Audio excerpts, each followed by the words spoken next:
como cada semana también estamos aquí en el estudio platicando con Juan Pablo Peña, quien es el coordinador estatal de la Red de Salud Mental y Adicciones, a quien saludo con mucho gusto como cada semana. ¿Cómo estás, Juan? ¿Qué tal? Buenas tardes. Muy bien, Germán. Pues un gusto estar de regreso por acá, ¿no? Porque, por supuesto, sí, estuvimos la semana pasada. Agendas encontradas, ¿no? Agendas encontradas, pero bien, ya estás de vuelta aquí en el estudio y bueno, el día de hoy le tenemos un tema importante. Sabemos que aquí, como en todo el país y en todo el mundo, hay consumidores de sustancias ilícitas. Es decir, hay adictos, pero hay una parte de la adicción que forma un antes y un después. Y de esto vamos a platicar ahorita porque esta transición del ser adicto a decir ya no más es de lo que vamos a platicar y se llama fase de motivación al cambio para suspender el consumo. ¿Estoy en lo correcto? Es correcto, ¿no? Efectivamente, ¿no? Una persona que presenta una conducta de consumo de sustancias, tanto legales o ilegales, antes de determinar, ¿no? Suspender el consumo, pasa por una serie de fases o etapas, ¿no? En este caso se llaman fases trasteóricas, ¿no? De motivación al cambio.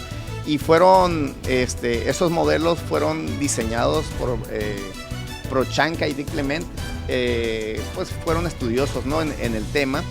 Y iniciando con esas fases, ellos identificaron, ¿no? Que un usuario antes de tomar la decisión de suspender el consumo de sustancias, por el motivo que sea, pasa por la primera etapa, o identificaron ellos la primera etapa o la primera fase que le llaman etapa precontemplativa al cambio, ¿no? Uh-huh. En esta etapa precontemplativa nosotros podemos, por ejemplo, cuando recibimos a las personas en la consulta por primera vez, detectamos en qué etapa se encuentra, uh-huh, y sabemos qué tan complicado va a ser, ¿no? Sí, justamente eso, porque ¿no? Inclusive platicando a veces con adictos que te encuentras en el pasar de tu vida, te dicen, no, pues es que yo quiero seguirle todavía en el cotorreo. Es correcto. Hay otros que dicen, no, llegó un momento en el que yo dije hasta aquí, porque es el famoso tocar fondo, ¿no? Es correcto, y esa fase precontemplativa, el usuario tiene estas características, uh-huh, que describe, ¿no? Está cómodo con su conducta de consumo, no identifica y no asocia que haya, o que las consecuencias negativas que se han generado en su vida estén relacionadas o asociadas al consumo. Al consumo, ¿no? Claro. Entonces, casi siempre tiene justificaciones, ¿no? O minimiza mucho las consecuencias negativas. Por ejemplo, si lo despiden del empleo porque a lo mejor faltaba los lunes por tener cuestiones de resaca, uh-huh, o disminuye su productividad, el usuario lo atribuye más a la actitud de su empleador, ¿no? De su jefe inmediato, más que a la consecuencia asociada o relacionada al consumo. Ahí, por ejemplo, casi siempre desprecia la sugerencia o la recomendación de las personas que están a su alrededor, ¿no? Cuando ya inclusive hasta los mismos amigos consumidores a veces le pueden dar como sugerencia, decirle, oye, deberías de considerar disminuir, ¿no? Claro, sí. La frecuencia del consumo, la cantidad del consumo, o inclusive, ¿no? Entrar en una muestra de abstinencia, decir, deberías de suspender por un tiempo. La persona dice, definitivamente no, estoy cómodo, uh-huh, es mi vida, habla acerca y eso de sus puede derechos. Durar años, ¿no? Puede durar muchos años dependiendo del tipo de sustancia, dependiendo también del nivel de consumo que presentan, porque muchas personas se pueden estar en esta etapa, digamos que en un consumo abusivo, pero no necesariamente una dependencia. Es decir, una persona que puede mantener a lo largo de toda una semana sin beber y ser como muy productivo, pero en días o momentos especiales tener esas fases de abuso. Pues son los consumidores, cuando hablamos de consumo no es que a fuerza te estés metiendo una droga, no, Así es. Es un consumo, por ejemplo, de una sustancia como un trago, una cerveza, un alcohol, un cigarro, ¿no? Es correcto. No nos vayamos al fentanilo o al cristal. Así es. No. Es una situación, como dices tú, que puede ser, ¿cómo dijiste ahorita? ¿Controlable? No. ¿O concientizable? El hecho de no dejar porque es controlable, ¿no? Sí, o sea, no rebasar la fase del abuso, ¿no? Lo que es el consumo moderado, por ejemplo, esa es una historia diferente, que el único que tiene como la prescripción de consumo moderado, en este caso, pues va a ser lo que tiene que ver con el caso del alcohol, pero únicamente para personas adultas que no tengan enfermedades no transmisibles, como por ejemplo hipertensión o trastornos metabólicos, ¿no? Como hipertensión, diabetes o cualquiera de esta situación, que sean, repito, ¿no? Que sean adultos. Y no rebasar, ¿no? No más, lo hablamos en un momento, ¿no? De la cuestión de peso y talla, ¿no? No más de 5 tragos estándar por ocasión y no más de 2 veces a la semana. Eso es lo que se clasifica como consumo moderado en el caso del alcohol. En el caso del tabaco, aunque es una sustancia legal, la sugerencia es la abstinencia total porque el daño que va a generar tiende a ser acumulativo. Es acumulativo y ahí es que yo fumo eventualmente la consecuencia. Es acumulativo. Entonces, así como las etapas del duelo, ¿no? Las etapas del consumidor, ¿no? ¿Nos puedes más o menos llevar? Así es, la primera etapa pues es esta precontemplativa donde el usuario no tiene conciencia. Está empoderadísimo, yo puedo sí, con esto controlar. No tiene conciencia de que, sobre todo en aquellos que ya están viviendo consecuencias negativas, que esas consecuencias negativas están relacionadas al consumo y no tiene la intención de dejar de consumir, ¿no? Esa es la primera. La segunda etapa se llama, la primera es precontemplativa, la segunda es la contemplativa, ¿no? En la etapa contemplativa el usuario ya ha vivido 1, 2 o más experiencias negativas relacionadas al consumo y ya las relaciona ahora sí directamente al consumo y el usuario considera la posibilidad de reducir o inclusive ponerse muestras de abstinencia o pruebas de autocontrol, de decir, bueno, le voy a bajar porque a lo mejor ya tuve una discusión o ya me divorcié, ya me divorciaron o ya me condicionaron en el trabajo. Y en esa etapa el usuario tiene cierta conciencia, pero está todavía ambivalente hacia la decisión de dejar de consumir. O sea, existe esa ambivalencia, quiero hacerlo, pero por otra parte no sé cómo hacerlo.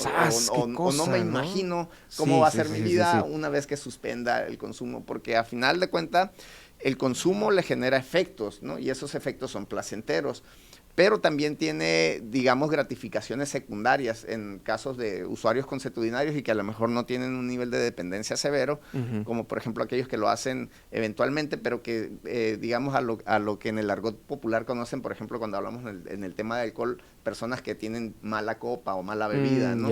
Que, como decía, pueden tener como cierta fase, ¿no? De control semanal, pero cuando se permiten beber, regularmente beben grandes cantidades de alcohol y pues eso deriva casi siempre en consecuencias negativas asociadas al consumo. Entonces, estos usuarios de pronto tienen esas gratificaciones secundarias que beben por el efecto, obviamente, por la sensación de bienestar que les puede generar la misma sustancia, pero también aparte de estas situaciones hay las gratificaciones secundarias, ¿no? Que esa es la parte de pertenencia, de estar en un grupo, de hacerlo vámonos a dar la vuelta, ya sabes que aquí va a haber premio, ¿no? Exactamente, entonces hay mucha ambivalencia en ese sentido, ¿no? Respecto al dejar de consumir. Pero ahí en esa etapa, cuando nosotros los detectamos que llegan a la consulta, digamos que no siempre se comprometen al 100% al mismo proceso terapéutico, pero ya es mucho más sencillo hasta cierto punto, ¿no? En comparación de una persona que está en una fase precontemplativa, ¿no? Que el de la fase precontemplativa te va a decir, no, son mis razones y es mi libre desarrollo de la personalidad y la Constitución así lo estableció y ustedes no me pueden decir, ¿no? Y en el caso de la persona que ya está contemplando el proceso de cambio, él sí ya valora y ya puede acceder a muestras de abstinencia, decir, ok, lo voy a intentar para ver cuáles son los beneficios que me genera y hacer la comparación de cómo es mi vida en actividad de consumo y cómo a lo mejor este proceso de suspensión realmente me ayuda, ¿no? ¿Y la siguiente etapa? La siguiente etapa es la etapa de acción y decisión o determinación, ¿no? Donde la persona ya vivió, ya comprobó, ya se puso muestras de autocontrol, ¿no? Estas muestras de autocontrol son esas etapas periódicas que para el usuario mismo dice, bueno, para comprobarme que no soy adicto y que no soy dependiente y que no soy lo que los demás dicen, me voy a demostrar que puedo dejar y suspenden una etapa, ¿no? Una semana, 15 días, a lo mejor un mes. pero cuando regresan y consumen todo lo que no consumieron, ¿no? Ok. Y de pronto... ¿Esto es muy recurrente? Esto es casi un... Prácticamente son mecanismos defensivos que tenemos pues, todas las personas en general, ¿no? A lo que yo voy es de que cada persona que dice, ay, sí, pues, lo suspendí por un mes, ¿no? Una cosa así, ¿no? Sí, no soy dependiente, puedo vivir. Pero en el segundo mes... Cuando consumo, o sea... Consume... terriblemente más. Así o sea, es, ¿no? eso es como una regla. Se da como esa permisidad, ¿no? Ajá. Y no necesariamente es que suceda en ya, todos ya. los casos de esa manera, pero en muchos usuarios llega a suceder esa parte, ¿no? Entonces esa etapa ya la persona descubre, ¿no? Ya reconoce, tiene conciencia de que todas las consecuencias o muchas de las consecuencias negativas que estaba viviendo en su vida están relacionadas con las conductas de consumo, y es cuando por sí solo la persona ya va y busca ayuda, ¿no? Ya sea con un familiar, a un familiar le dice, pues tengo este problema, necesito ayuda, o ya va directamente él a buscar las intervenciones. La ayuda es en esa etapa. Exactamente. La cuarta etapa, se llama etapa de mantenimiento. Ahí ya la persona ya entra a esa fase de autocontrol, ya obviamente ha dejado de consumir, ya empieza a estar en contacto con el beneficio que genera el proceso de la abstinencia. La anterior es cuando ya es el límite del límite, ¿no? Así es, ¿no? Esa etapa es donde es el tocar fondo. Ya determina y dice, ocupo ayuda. Ocupo ayuda. Y la etapa de mantenimiento, pues, se caracteriza porque ya todo lo que ha generado a través del proceso de cambio está aplicado, ¿no? En la vida de la persona. Ha dejado de frecuentar a las personas con las que ya consumía. Hay una terapia seguramente de por medio, una cosa así, está en ¿no? un proceso terapéutico, o ya estuvo en un establecimiento de tipo residencial para atender su problema. Ha recuperado muchas de las pérdidas que tuvo en el mismo proceso del comportamiento adictivo, pero ahí inclusive esa etapa puede también funcionar como un factor de riesgo, porque vuelve la fantasía del autocontrol. Ahora que yo ya me he adaptado, ¿no? A esta la nueva vida, sí, entre comillas, ¿no? Que tengo mi empleo, que pues ya económicamente estoy estable, ya resolví mis conflictos con las personas o mis seres queridos.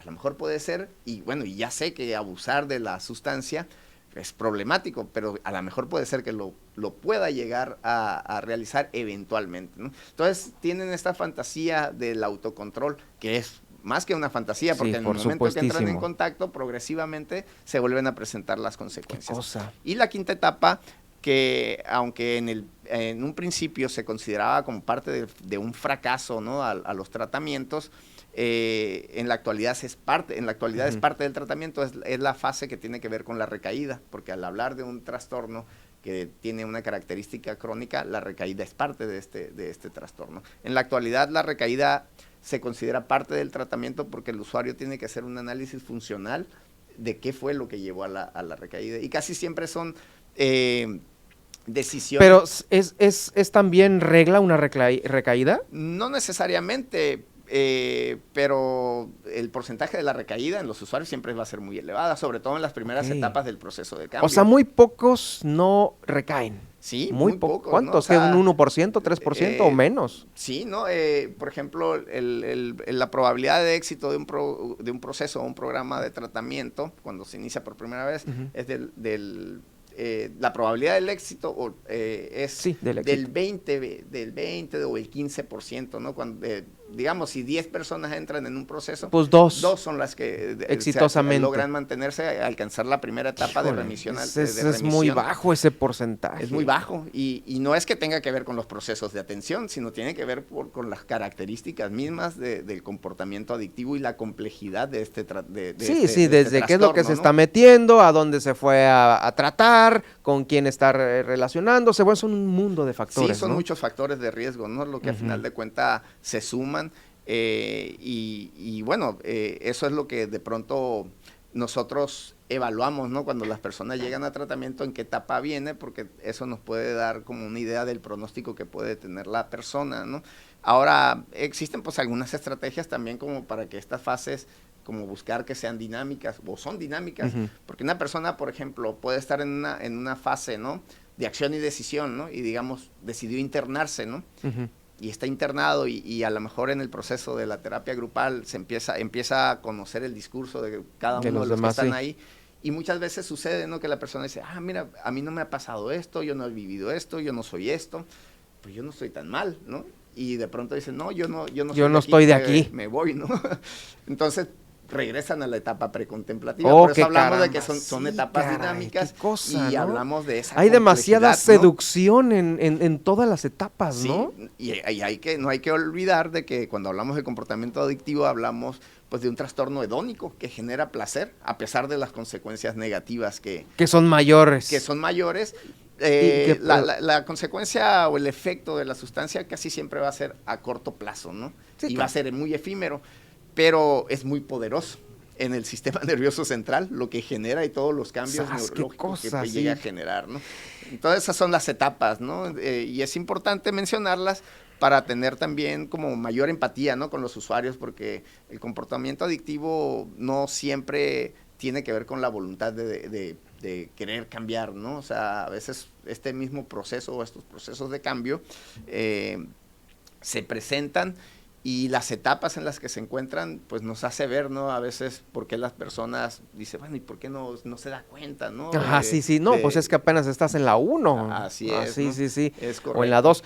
Oye, pues te quiero agradecer como siempre mucho, Juan Pablo Peña, coordinador estatal de la Red de Salud Mental y Adicciones de Baja California Sur, el acompañarnos. El podcast de esta interesante entrevista lo va a encontrar en Germán Medrano Nacionales de YouTube, porque ahí estará. Si usted llegó a mitad de la entrevista, la puede escuchar completa más tarde a través de Germán Medrano Nacionales. El teléfono de contacto para todos aquellos interesados en resolver sus dudas. Centro de Atención Primaria para la atención de las adicciones del Instituto de Servicios de Salud de Baja California Sur es el 16249. Bueno, 12-1-6249. Salud Mental es el 612-12-11444. Juan Pablo Peña, gracias por acompañarnos. A la orden. Gracias, y gracias a usted también por acompañarnos en la emisión del día de hoy. Nos vemos y nos escuchamos en la próxima.